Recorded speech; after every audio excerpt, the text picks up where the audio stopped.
This is an inspiring true story about those who would not allow their spirits to be broken by the violence of bondage. No person is born a slave.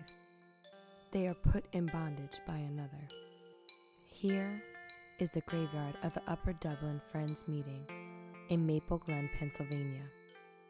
Buried in the space that looks open and empty are the earthly remains of people who died after fleeing from slavery more than 150 years ago, around the time of the Civil War. Throughout the 1800s, people caught while fleeing from slavery were returned to their owners and most likely to harsh punishment. With the adoption of the Fugitive Slave Act in 1850, any person helping runaways in their journey to freedom could be punished as well. The Fugitive Slave Act of 1850. This law passed by Congress was a controversial law. It required if a slave did manage to make it to freedom, he or she could legally be handed back to slavery. This also made it dangerous for free blacks, especially children, to be kidnapped and enslaved. The Fugitive Slave Law raised the awareness of many northern whites to the evils of slavery. Canada and Mexico both became a haven for fugitive slaves because these countries refused to extradite runaways back to the United States. The Underground Railroad was not a real railroad. Runaways traveled in the secret way to get from the south of slavery to freedom in the north, in Canada or Mexico. They were helped by compassionate human beings of all races, both slave and free, who willingly took risks to help fellow human beings out of bondage. On January 1, 1863, President Abraham Lincoln enacted the Emancipation Proclamation, which legally freed the slaves in the Confederate South. On June 19, 1865, 2 years later, word finally reached the people of Galveston, Texas, that the Civil War was over. This date later was celebrated as Juneteenth. On December 6, 1865, the 13th Amendment to the United States Constitution abolished slavery in our nation. Abolitionists Hannah and Thomas Atkinson operated a station on the Underground Railroad here on this farm from 1852 to 1864. They were members of the Upper Dublin Friends Meeting. Because of the need for secrecy, the people who died fleeing north had to be buried under cover of night. Gravestones were never placed in the graveyard to mark their presence. Today, neither their identity nor their number is known. Recently, in February 2013, a Quaker memorial service was held to remember these people and their struggle for freedom. Good afternoon, everyone. Welcome to Upper Dublin monthly meeting. My name is Dr. Sam Lemon, and I'm a Quaker, and I'm a member of Providence monthly meeting in Media, Pennsylvania. And I had the pleasure of attending here last week, and my friend Avis was kind enough to invite me back this week. It's particularly meaningful to me because I'm a descendant of runaway slaves who escaped their plantations in Virginia, and with the help of the Quakers and the Underground Railroad, made their way to Media, Pennsylvania in the mid-1860s, and my family's been there ever since. To paraphrase a quote from the book of Ecclesiastes, all slaves are descended from princes, and all princes are descended from slaves. And I think there's no more fitting tribute to the people who are buried, very brave people who are buried in the cemetery on the grounds of this meeting. According to the great scholar John Hope Franklin, during the time of the Civil War, there were about 4 million enslaved African Americans. Of that number, about 50,000 escaped from slavery. Now, that may sound like a lot, but that's actually less than 2%. So less than 2% of all the people who were enslaved actually made their way to freedom. And some of those folks, like those who are buried here, were just too worn out to go any further. And this became their final resting place.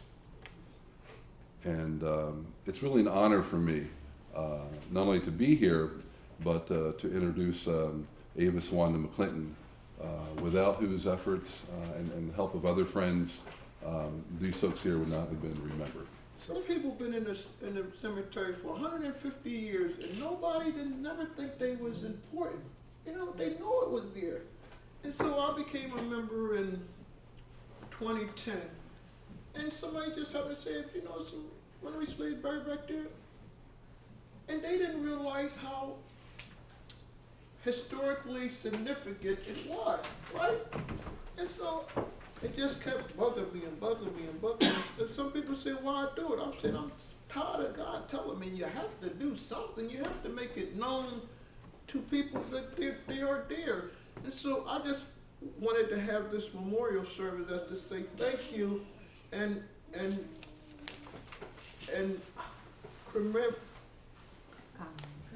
commemorate the people as best we can in our time. This is the 21st century, and I'm using all the technology of the 21st century, so we can put some of the stuff into the archive of Black history.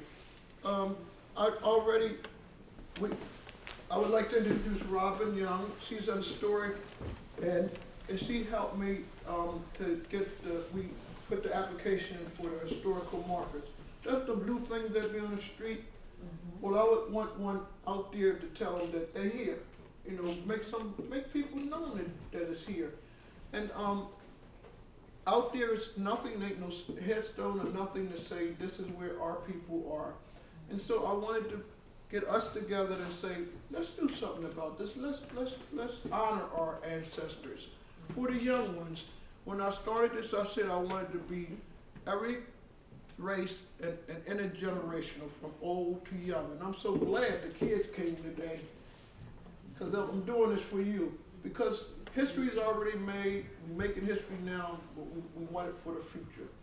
All these things we're doing to take in this book will be put in Quaker archives at Swarthmore College. So if anybody, like somebody want to do a research paper or something, they'll see your name. You was here that day. And that's why it's important for me. Because we couldn't find nothing about the Underground Railroad. And you know, because that was against the law. So they had to destroy all the papers and everything. And this graveyard, we don't know how many men, women, or children, or even where they came from, or anything about it. So I just felt that it was time for us to do something about it. In the Quaker way, for a memorial service, you just stand up and talk with your heart. What do you feel about the new discovered slaves and not slaves, enslaved people? And what do you feel about coming here today to be a part of this wonderful thing? We're making history. One thing I can tell you, this many African American people been in here. You know, she laughing and she knows it's right. And I'm the first and the only member. And I've never been the first to nothing. They always put me, you know. So I'm just so happy y'all here. You know, everybody. I don't care. You know what I'm talking about, right? Yes, I do. You know what I'm talking Yes, about. I do. Okay. The lady, it's a building down there, and that's the Upper Dublin Schools Administration Building. That was where Hannah and Thomas Atkinson did the Underground Railroad. Is there pictures up? Put their pictures up on there. You'll see them when y'all walk around. Well, Hannah told Thomas, it was the D and thou stuff, and I don't know how to do that, so I'll just say, yo, Thomas, we want to do this, okay? He said, okay. So, I'm just nervous, y'all. When she came into her meeting, this meeting, all them years ago, 150 years ago, a lot of them didn't want to do it because most Quakers were slave owners. That's a myth that they did all this. There was only a little teeny bit of people that helped the runaway slaves. And that's why it's so precious here, because it's not many that could be found. And I found one, or one found me. I don't know which way it goes. And I just thought that lady was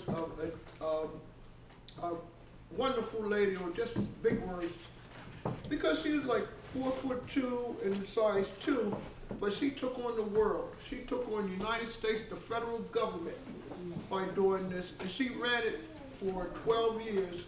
So I don't know how many you think passed away going through here. It could be 200, it could be 15, but we will never know.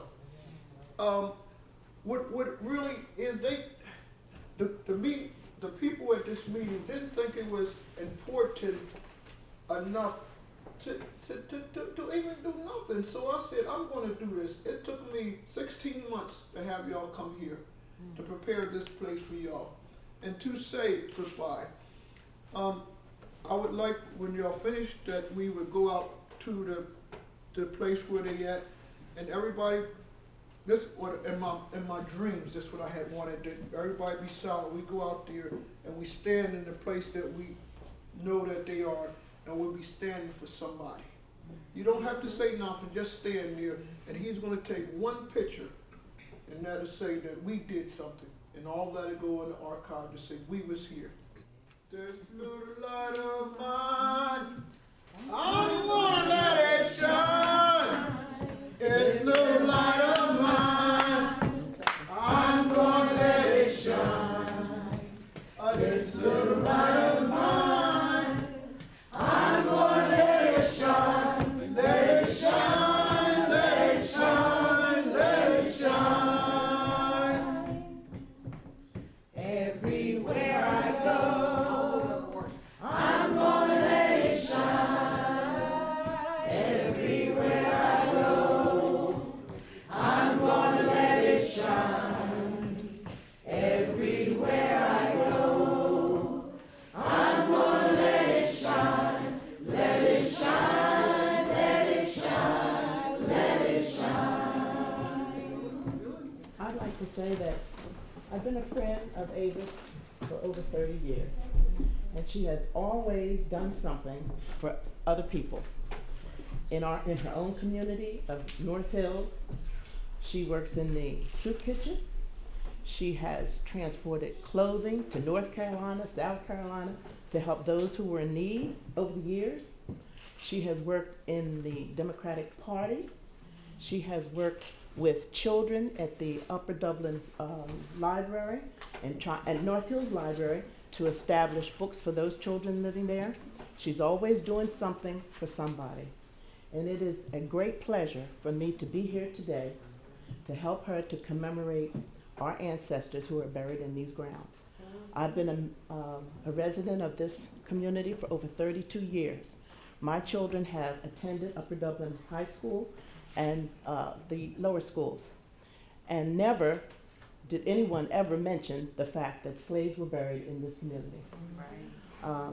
And I thought it was just so wonderful for her to take on a task like she did, with so many obstacles in her way, in order to bring about what we as African Americans need to know about our ancestors. A lot of things when I was brought up were not told. My grandparents told very little about their problems when they were run out of Georgia. And so it's commendable that someone decided that people who are buried in these grounds are important enough to be remembered and to commemorate them for all the things that they did. I am grateful to be part of this today. I didn't really know exactly what it was that I was coming to. I knew it had something to do with the slaves, but I didn't really know the total significance of what we would be doing here today. It's so important that we know about our ancestors, because if we don't know from whence we came, we don't know where we're going. We're doomed to make the same mistakes, or not even to know the sacrifice that so many people made that we will be able to have all that we have today, that they died searching for freedom, that they were courageous enough to take the journey to come to a place where they believed they could be free, and even died in the process. We need to honor them. We need to understand that we didn't get here by ourselves, and we need to make sure that we know that we may not know their names, we may not even know the numbers, but we know that precious souls are in those graves that dare to be what they needed to be, free, that we could be free today. My name is Kenya. This is my 6-year-old son. We found out about this through the Amber Gazette, and we are happy to be here. My son is a little nervous. I also didn't know where we were coming, everything we were coming for, but I think it's great, especially for the little kids to be out here and see what happened and to learn a little more. Hi, my name is Judy Vines Vargas. We're more recent residents of Upper Darby Township, and I'm pretty active as a parent in the African American community around here, as well as within the school district, because we're working toward trying to close the achievement gap for a lot of the African American kids who are in this school district, which don't tend to fare very well for some strange reason. And since I talked to the superintendent and the principals of the schools many times, I have asked them about, like, I thought that there was some history here in terms of Upper Dublin, but nobody knew. So even in terms of the social studies department at the high school, he as well didn't know. So I'm really honored to be here because my plan is to take this information back to the school district and talk to both Chuck Rittenhouse at the high school, as well as my kids go to Maple Glen Elementary, to see how they can incorporate some of this history that's right across the street into their curriculum. I think it's important that these people are not forgotten, and I think Upper Dublin as a whole needs to open up their eyes and be more willing to accept all people, and this is a good start to try to do that. My name is Helen Rose Baker. I'm a professional artist. I grew up in this town. I've been here 83 years. I knew that this church was here, but I never attended it, and I was amazed to find how many people who attend my church, the Amber Mennonite Church, who don't know that this place exists. Last week was the first time I was ever in the building, and the simplicity goes back to the same simplicity that the Mennonites have. I think maybe the difference between the two congregations, that the Mennonites never had slaves. They just had 100 children who did all of their work. I wasn't prepared to say anything, but I used to clean for my grandmother, and I loved it. Mom would say, go down and clean for Grandma, and I loved that. You know what? And I'm a little old now, I can't do housework anymore, but I love that. And people used to think that, why are you doing that, that's demeaning, and I never felt that way. We are not what we do. And I've learned a great deal. I have worked for maybe 50 families in my life in various capacities. Babysitter, nurse, you name it, teacher. I've had a wonderful life, and I've learned so much. But when I went to my church and told them I came here last week, they said, a Quaker church in Amber? So it's kind of amazing that it's been here this long and we haven't known about it. I came last week and I was late, and so I decided to just walk around by myself. And I tell you, when I got to a certain part in that cemetery, there was a feeling in my gut that I couldn't describe. I've never felt that before. So this has been a wonderful experience, and I'm going to go on, continue to talk about what happened here. I guess that's all. I'm so wonderful. You're a great MC. And so I'm going to continue to spread the word. People need to know this. Hello, my name is Thomas Garrett, and I want everybody to remember that name. That name was I first researched